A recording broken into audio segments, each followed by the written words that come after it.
하나님을 바라보라. 하나님 중심으로 사는 삶. 요한복음 12장 24절에서 30절 말씀으로 오늘도 하나님을 경험으로 알기 원합니다. 시편 20편 7절. 어떤 이는 전차를 자랑하고 어떤 이는 기마를 자랑하지만 우리는 주 우리 하나님의 이름만을 자랑합니다. 아멘. 지난주에 우리가 홍해에 대한 모세에 대한 이야기를 나눴습니다. 그리고 그 영상을 봤죠. 이렇게 생각해 보면 마치 홍해를 이 말씀이요 전차를 사랑하고 또 거기에 딸린 말을 자랑한다. 그러니까 거기를 건넜던 이스라엘 백성들이 이제 다 마무리가 되고 하나님께서는 그 홍해 바다를 덮어버리시잖아요. 그랬을 때 뒤에 쫓고 있던 그들이 다 물속에 수장됩니다. 그 장면이 연상이 된단 말이죠. 그래서 지금 나에게 있어서 내 삶에 자랑할 수 있고 그 자랑함이 나를 지켜주고 있다면 과연 그것이 무엇인가를 한번 돌아볼 필요가 있구나. 그래야지만이 하나님 중심적인 삶이 무엇인지 깨달아질 수 있겠구나. 이것을 한번 생각하게 되는 말씀입니다. 그렇잖아요. 우리 사람들의 궁극적인 어떤 삶의 이유라고 한다면 돈이나 명예나 권력일 수 있습니다. 그걸 부정하거나 부인하진 않잖아요. 그것으로 인해서 내 삶의 어떤 방향들이 바뀐다고 사실은 생각합니다. 왜요? 그게 나를 보장해 줄 수 있다라는 그런 생각들을 사회적으로 다 그렇게 능동적으로 생각을 하고 있습니다. 그렇지 않습니까? 거기에 도리어 이 말씀, 그것을 자랑하기보다는 우리는 주 하나님 그 이름만을 자랑한다 이렇게 얘기를 하면 먹고 살아야 될 거 아니야 하고 비웃는단 말이죠. 안 그렇겠습니까? 볼까요? 마태복음 9장 24절. 이르시되 물러가라. 이 소녀가 죽은 것이 아니라 잔다 하시니 그들이 비웃더라. 아멘. 비웃잖아요. 자, 비웃는데 생각해 보십시오. 사람들의 상식 안에서 눈에 보이는 그 소녀가 지금 심장이 멈춘 상태입니다. 그러면 심장이 멈췄으면 우리는 죽었다고 표현을 해요. 그래서 예수님이 소녀가 잔다 이렇게 얘기를 하니까 비웃는 거죠. 저 사람 뭐야? 무슨 소리 하는 거야? 이미 의학적으로 다 사람이 죽은 상태인데 어떻게 예수라는 사람이 도리어 죽은 그 여자아이를 보고 아직 죽지 않고 자고 있다라고 얘기하는가? 이상한 사람이죠. 이상한 사람. 우리가 신앙생활을 하다 보면 이상한 사람이 될 수도 있어요. 거기에서 오는 게 고난과 핍박입니다.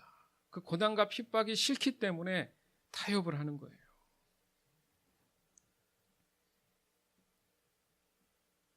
하나님의 관점, 사람의 눈치를 보고 사람을 의식하는 것이 아니라 진리인 하나님의 말씀 가운데 그 관점을 가지고 그 마음의 영적인 담대함으로 보니까 그 소녀가 죽은 게 아니었어요. 왜 그랬을까? 하나님은 아직 그 소녀를 거두신 상태가 아니라는 걸 알고 계신 거예요, 예수님. 하나님이 아직 그 소녀를 거두지 않는다는 이 말이 뭐냐? 즉 하나님이 하시고자 하는 뜻이 아직 그 소녀를 통해서 남아있다. 이게 하나님이 일하시는 거란 말이에요, 지금. 무엇을 설명하기 위한 목적으로 그 소녀가 지금 선택함을 받은 거죠. 예수님은 그 소녀를 통해서 하나님의 뜻이 무엇인지 그들에게 보여지기를 원하셨던 겁니다. 그러니까 예수님 입장에서 보면 오직 예수님은 하나님을 바라봤어요. 그러니까 하나님 말씀에 더욱 관심을 갖고 살아가셨던 모습을 우리에게 본으로 보여주신 거예요. 그러니까 하나님의 입장에서 하나님 중심으로 그 사물들을 본다면 인간이 볼 수 없었던 하나님의 영적인 상태의 어떤 의미와 메시지들을 내가 캐치할 수 있지 않냐. 이겁니다. 이것이 예수님이 온전히 하나님 중심으로 살아오셨다라는 증거가 되는 거예요. 즉 하나님의 뜻을 알고 행하려면 내 자신을 부인해야 된다. 하나님 중심의 삶으로 돌아가야 된다. 이 얘기를 지금 하려고 하는 겁니다. 여기서 지금 말씀하고자 하는 것이 바로 내 자신을 부인한다는 것. 그것이 좀 이해가 안 될 수 있어요. 그래서 한번 보겠습니다.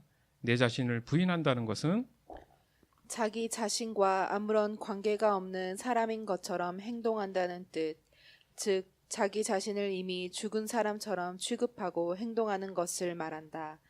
이는 자신의 인간적인 안전이나 행복, 이익 등에 대한 본능적인 요구를 거부하는 것을 말한다. 마태복음 16장 24절. 자기 부인은 그리스도를 쫓는 자들이 취해야 하는 경건한 삶의 태도이다. 마태복음 20장 20절에서 28절, 누가복음 9장 23절, 갈라디아서 2장 20절. 아멘. 중요한 것은 우리가 성경을 볼 때 정확한 의미, 그 뜻을 인식하기 위해서는 반드시 참 진리를 만나야 된다는 얘기예요. 맞잖아요. 참 진리를 만나야지만이 말씀이 의도하시는 뜻이 무엇인지 내가 깨닫고 그대로 순종할 수 있는 거예요. 근데 이게 차고 넘치는 수많은 지식과 정보 속에 잘못된 진리들이 얼마나 많은지 모릅니다. 거기에는 가장 큰 대표적인 것이 인본주의예요. 인간의 관점과 입장에서 하나님을 이해하려고 하는 겁니다. 그럼 해석이 완전히 달라지죠.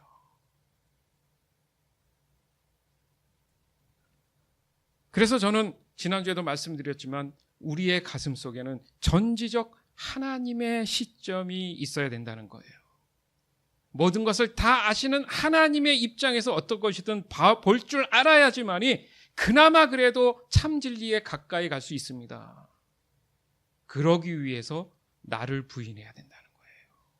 내가 알고 있는 상식은 하나님의 그 지혜를 뛰어넘을 수 없다라는 거 너무 당연한 거 아닙니까? 그렇기 때문에 깨끗하게 만들어야지만이 하나님 말씀이 내 안에서 역사할 수 있을 줄 믿습니다. 그게 성령님이 해주시는 지혜인 거예요. 즉 성경의 초점은 하나님이십니다. 하나님이 모든 것을 아시기 때문에 하나님 중심에서 내 자신을 볼 수 있어야 되는 거예요. 나를 부인하지 않으면 나를 볼 수가 없어요. 내가 뭘 하는지 잘 몰라요. 그래서 교만해지는 거예요. 내가 잘한다고 지금 생각을 하는 겁니다. 그러니까 다른 사람의 이야기나 말씀이 들어오지 않는 거예요. 들려도 들리는 게 아니고 봐도 보이지 않는다는 거예요. 똑같이 들어도 어떤 사람은 은혜를 받는데 어떤 사람은 은혜가 미치지 못하는 이유가 거기 있는 겁니다. 무엇이 문제냐? 죄가 문제죠. 이 죄만 없었다고 한번 생각해 보십시오. 지금 우리가 이렇게 삶에서 고달파하지 않습니다. 이놈의 죄가 해결되지 않으니까 늘 말씀이 내게 영향력을 주지 못하는 거예요. 왜냐하면 죄의 본질은 하나님 중심에서 자기 중심으로 옮겨간 상태잖아요. 반면에 이 구원의 본질은 자기를 세우는 것이 아니라 즉 자기 중심에서 하나님 중심으로 옮겨진 상태를 말한다는 거예요. 나를 놓기가 왜 이리 힘든지, 나의 고집과 아집을 놓기가 왜 이렇게 힘든지. 따라서 그리스도인으로서의 삶은 자기를 부인하고 하나님 중심으로 나의 인생을 돌이켜야 될 줄 믿습니다. 그 결과 어떻습니까? 하나님께서 창세로부터 계획하셨던 그 목적을 나를 통해 성취하신다는 거예요.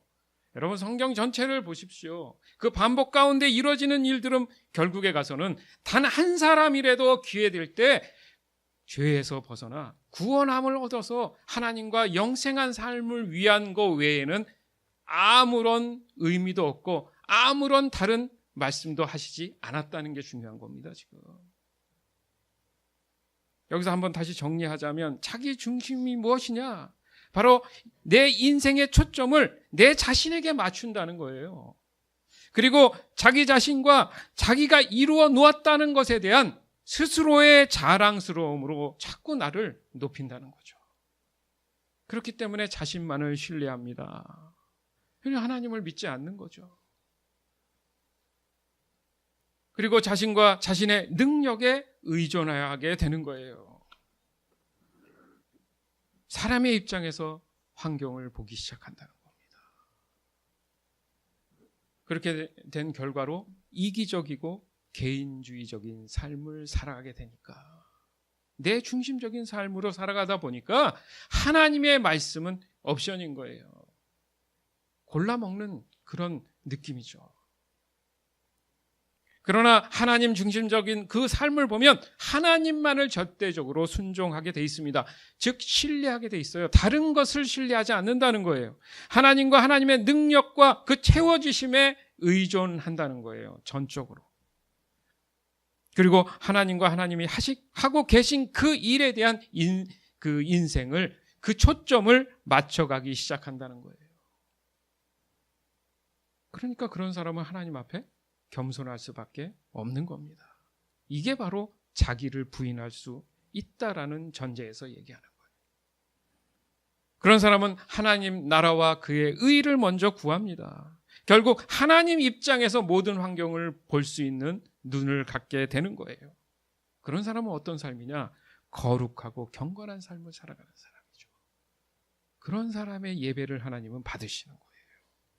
예배가 안 되는 게 아니고 내 삶이 지금 어떤 삶으로 한 주간 지나고 있는지를 볼 수 있다면 당연히 그 예배가 하나님 앞에 받아들여지는지 아닌지는 본인만이 알 수 있는 겁니다. 요한복음 12장 24절에서 25절. 내가 진정으로 너희에게 말한다.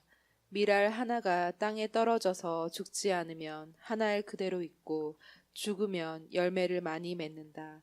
자기의 목숨을 사랑하는 사람은 잃을 것이요 이 세상에서 자기의 목숨을 미워하는 사람은 영생에 이르도록 그 목숨을 보존할 것이다. 아멘. 해석하기 어렵고 쉽지 않을 수 있습니다. 그러면 지금 당장 내 목숨을 끌으란 얘기인가? 그 얘기가 아니에요.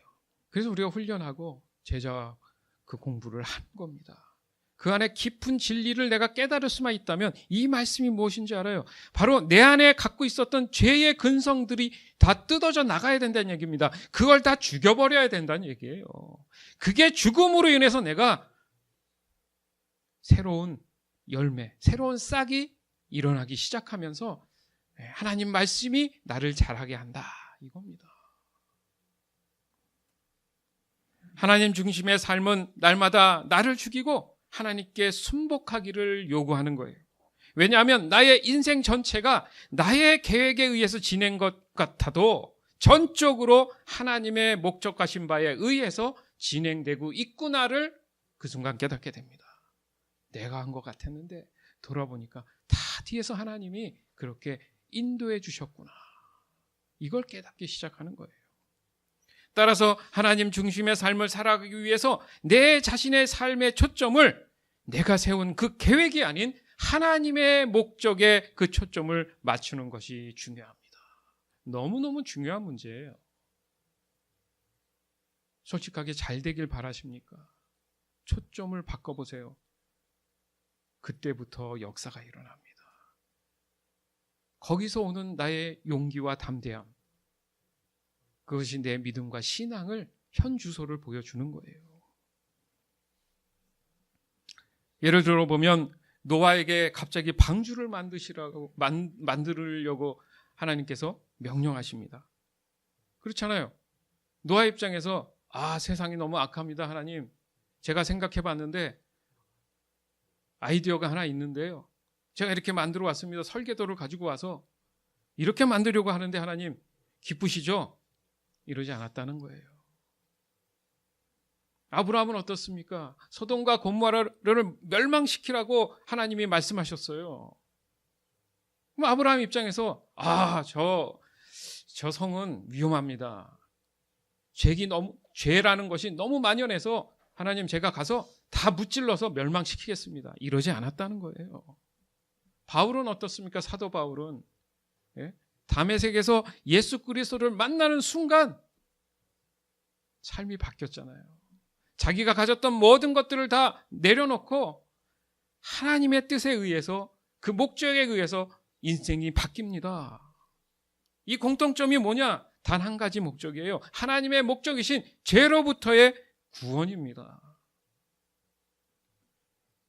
내가 구원받은 자가 되면 내 삶에 어떤 문제도 하나님 입장에서 그것이 풀어져 나가고 해석돼 나가는 거예요. 그게 지금 안 되는 겁니다. 지금. 시대적으로 지금 너무 힘든 상황 속에서 점점 더 하나님 말씀이 멀어져 가고 있다는 거예요. 그래서 여기서 알 수 있는 것은 바로 각 상황 속에서 하나님께서 무엇을 하시려고 하는 거가 중요하다는 얘기예요. 그 목적을 잃어버린단 말이죠. 내가 지금 뭘 하고 있지? 항상 믿는 자로서 머릿속에 엄두할 것은 하나님이 지금 무엇을 하시려고 하는가라는 질문이 늘 있어야 된다는 얘기예요. 즉, 내 자신이 하나님을 위해 무언가를 하기 위해서 고민하거나 연구한다는 것이 아니라, 그렇기 때문에 내가 무엇을 해야 되기 때문에 하나님 나를 도와주세요, 이 잘못된 의식에서 먼저 하나님의 말씀에 순복하는 법을 배우는 것이 중요하다 이거예요. 그러기 위해서 하나님께서 우리에게 무엇을 하실 것인지를 보여줄 때까지 기다릴 필요도 있다라는 거예요. 자, 여기서 기다림이 뭐냐? 여러분, 기다림이 뭐냐? 내 일상에서 내가 지금 현재 하고 있는 일에, 맡은 일들에 대해서 신실하게 충성되이 하고 있다 보면 하나님께서 그 시와 때를 맞춰서 할 때가 되면 하나님께서 말씀하신 그 일들을 위해서 나에게 나타내신다는 거예요. 그리고 그 일들을 내게 맡기시고 함께 하시기를 원하신다는 거예요. 이 과정들이 우리가 지금 하는 이 훈련을 통해서 깨달아져야 될 줄 믿습니다. 사랑하는 여러분, 오늘 말씀을 조금 더 정리를 해보겠습니다. 하나님의 뜻을 알고 행하기 위해서 나는 내 자신을 부인하고 하나님 중심적인 삶으로 돌아가야 된다, 이 얘기를 했습니다. 그리고 나의 삶의 방향을 하나님 쪽으로 그래서 돌이켜야 된다, 이 말씀을 했어요. 또한 나의 어떤 계획이 아닌 하나님의 목적에 의해서 내 인생의 초점을 하나님께 맞춰야 된다, 이 얘기를 했습니다. 그리고 나의 그릇된 관점을 이제 모두 다 버리고 하나님의 관점으로 모든 것을 볼 수 있는 그런 영적인 안목을 가져야 된다. 그래서 하나님께서 나를 통해서 무엇을 하실지 보여주실 때까지 나는 기다릴 필요가 있다, 이 얘기를 하고 싶은 거예요. 맞잖아요. 여러분 현장 속에서 지금 갈등하는 부분이, 이런 부분이 분명히 있는 것입니다. 그것을 통해서 나는 무엇을 깨달을 수 있을까? 바로 그겁니다. 이것이 하나님을 경험해야 될 이유라는 거예요. 앞날을 먼저 알고 싶은 것은 어리석은 거예요. 지금 내게 주어진 일에 대해서 정말 하나님께 인정받을 수 있는 사람이라면 그리스도인다운 삶이 무엇일까 했을 때 그 일에 내가 충성되이 신실하고 그 일들을 감당하는 데 부족함이 없도록 최선을 다할 때 그런 사람에게 하나님께서 나타나신다는 거예요. 아니요, 그렇지 않더라도, 나타나더라도 그것을, 그 음성을 듣지 못할 수도 있다라는 얘기입니다. 듣기 위해서, 하나님 말씀을 듣기 위해서 내가 무엇을 할 수 있을까? 하루하루의 삶, 순간순간의 삶에 하나님 말씀을 놓치지 않는 거, 그 놓치지 않으면 내 삶은 신실해집니다. 불만이 없죠. 늘 감사가 있죠. 믿음의 전제는 뭡니까? 받은 줄 믿고 감사하는 거예요. 내 눈에 안 보여도 이미 하나님은 우리에게 주셨습니다. 그게 성경적으로 속량이라는 거예요. 그죠? 죗값을 이미 치르셨잖아요. 다시 치를 필요가 없습니다. 뭡니까? 이미 다 해결된 겁니다, 내 인생은. 근데 그게 믿어지지 않기 때문에 다시 새로운 걸 달라고 내 의지적인 노력을 자꾸 한다는 얘기예요. 뭔가 행위를 해야지 하나님이 잘했다고 칭찬한다고 오해를 한다는 거죠. 그것도 어느 순간 어느 부분은 그럴 수 있지만 중요한 것은 무엇입니까? 내 중심이 아닌 하나님의 중심 안에 내가 어떻게 하면 들어갈 수 있을까? 우리는 이 고민을 해야 돼요. 그러기 위해서 나를 부인해야 된다. 이 부인한다는 의미가 쉬운 게 아니구나.